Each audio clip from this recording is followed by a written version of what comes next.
Bom dia a todas e todos participantes dessa linda comunidade Paz e Bem. Estamos aqui hoje, nesta terça-feira, dia 18 de março de 2025, para apresentar o programa Paisagens de número 86.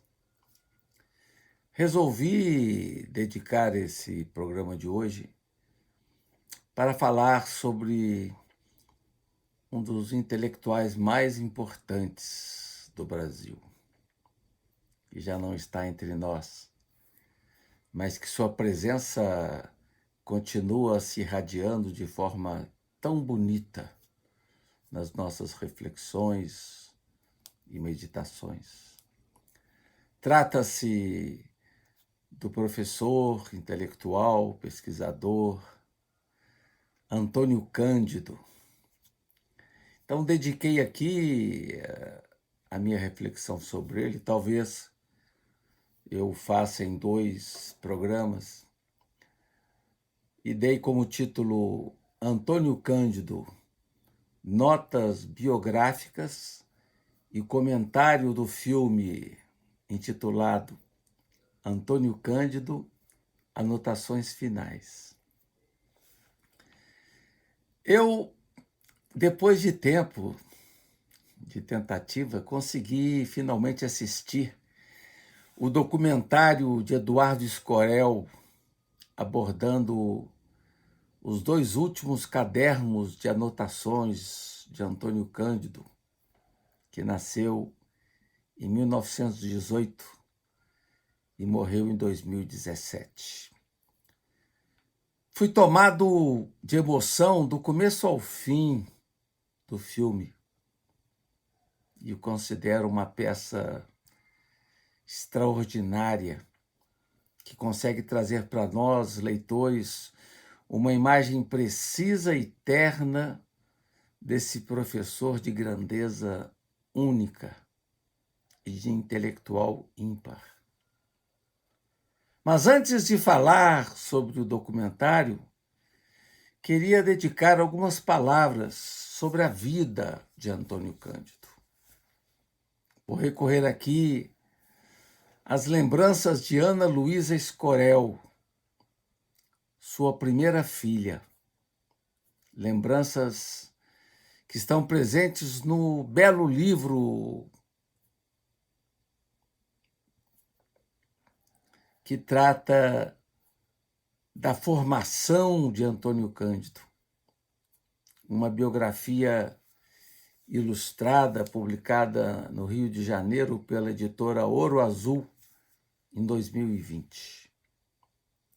Antônio Cândido nasceu na cidade do Rio de Janeiro em 24 de julho de 1914, numa vila próxima à Rua Voluntários da Pátria.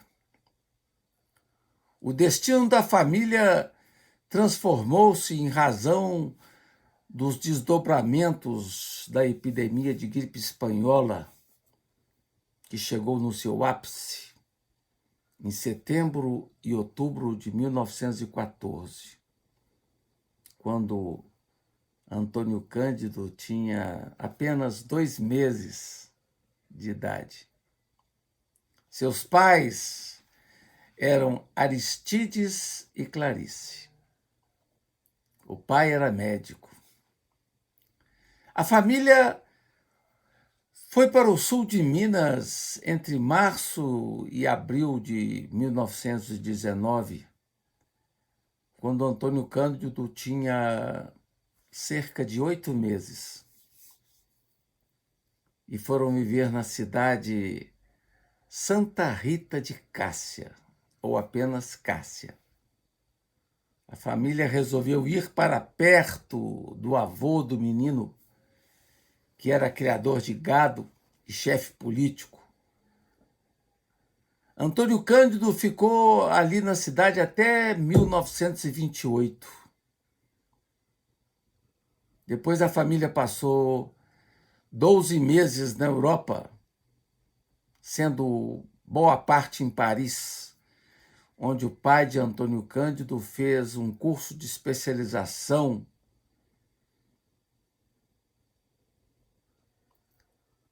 em novembro de 1928, estendendo-se até inícios de 1929. Depois de Paris, a família passou uma temporada no Rio de Janeiro, onde chegaram em novembro de 29.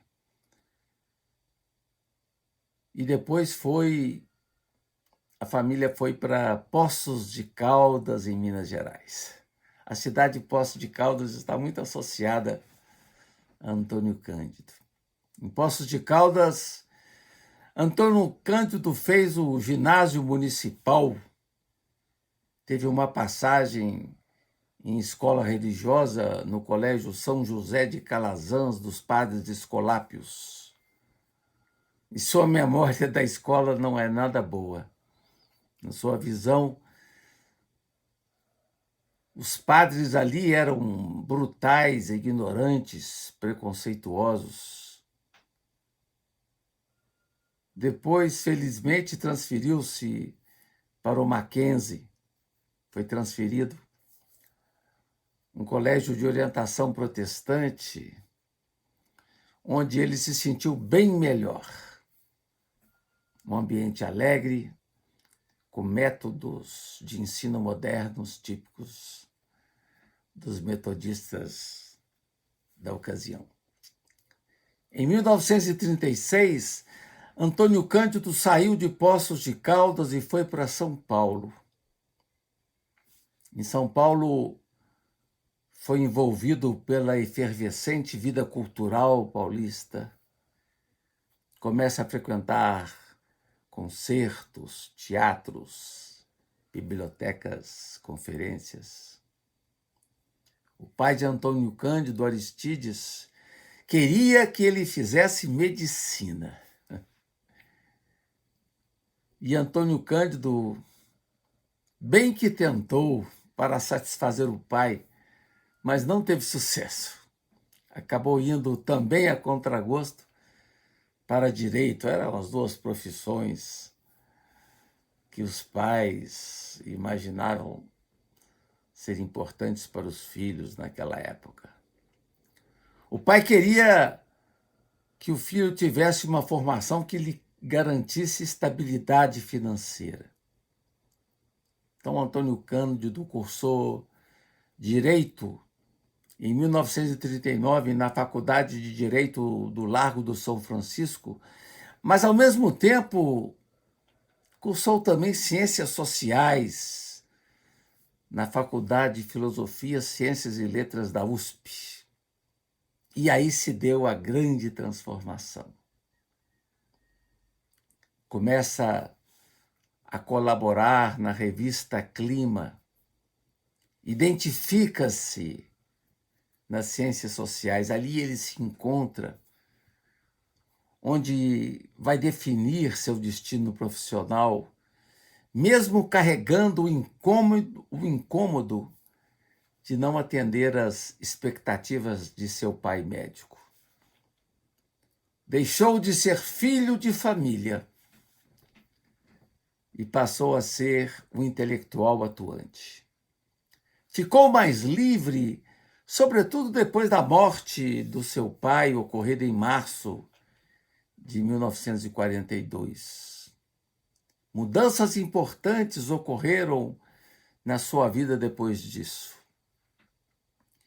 Foi o período de aperto financeiro, foi o período do casamento com Gilda de Melo Franco, e passou a viver com sua mulher numa casa onde também viveram sua mãe e um irmão. Viveu 14 anos com Gilda, com sua mãe e um irmão. Naquele tempo, um período difícil para a mulher que não se sentia com liberdade sequer para assumir as tarefas da administração doméstica. Em 1942, ele ficou noivo de uma amiga Helena de Andrade Silva, amiga de adolescência, mas foi um noivado curto e durou poucos meses. Em sua vida paulista, já muito ligado aos colegas que iriam fundar a revista Clima, Antônio Cândido conheceu Gilda de Melo e Souza, uma amizade feminina bem diversa. Tornaram-se próximos, tornaram-se confidentes. Gilda era uma pessoa culta, de inteligência brilhante. Ela entrou na Faculdade de Ciências Sociais antes de Antônio Cândido, sendo um ano mais moça do que ele. O que em 1939 era uma simples afinidade, transformou-se em um sólido amor. Viveram juntos a vida inteira. No plano profissional, Antônio Cândido e Gilda tornaram-se assistentes na Faculdade de Filosofia, Ciências e Letras da USP. Gilda foi assistente de Roger Bastide na cadeira de Sociologia 1 e Antônio Cândido, assistente de Fernando de Azevedo na cadeira de Sociologia 2. Gilda se dedicará depois à cadeira de Estética no Departamento de Filosofia, Letras e Ciências Humanas da USP. E sua tese, muito interessante, versou sobre a moda do século XX e foi defendida em 1950 sob a orientação de Roger Bastide. Em 1945, Antônio Cândido obteve o título de livre docente da USP, com a tese Introdução ao Método Crítico de Silvio Romero. E em 1954, ano em que eu nasci, ele conseguiu o doutorado em Ciências Sociais com a tese Os Parceiros do Rio Bonito, um livro precioso. E eu me lembro que esse livro inspirou uma linda peça de teatro em Campinas, onde participou Paulo Betti, né? Uma peça inspirada no livro Os Parceiros do Rio Bonito, né? E a peça chamava Na Carreira do Divino, uma peça que eu vi 3 vezes, tão linda. No plano da militância, Antônio Cândido participou da Ação Popular e esteve na origem do Partido Socialista Brasileiro, num tempo onde o comunismo exercia uma enorme atração entre os jovens.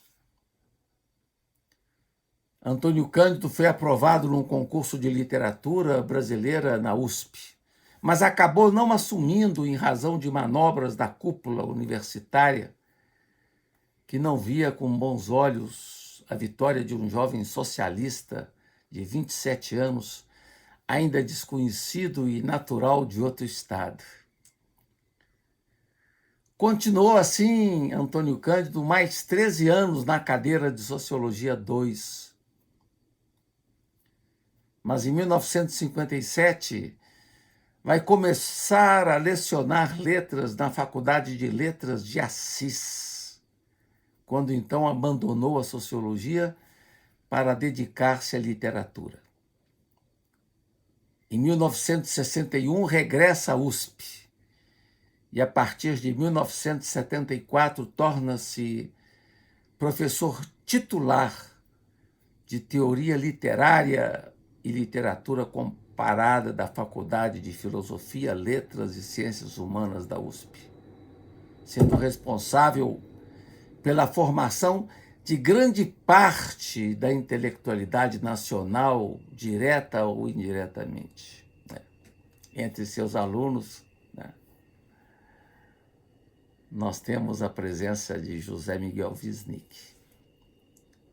Antônio Cândido aposentou-se em 1978, mantendo-se como professor na pós-graduação até 1992. O lançamento de sua tese doutoral, de 1959, se deu em 1964, publicada pela editora José Olímpio, Os Parceiros do Rio Bonito, que não teve assim grande acolhida entre os sociólogos científicos, que reagiram dizendo que era mais uma tese de antropologia. Outro grande clássico publicado por ele, celebrado nas faculdades de letras de todo o Brasil, foi o livro Formação da Literatura Brasileira, de 1975. Antônio Cândido recebeu muitos prêmios. Por exemplo, os prêmios Jabuti em 1960, 65, 1966 e 1993. Recebeu também o Prêmio Internacional Alfonso Reis, em 2005. O Prêmio Camões, em 1998.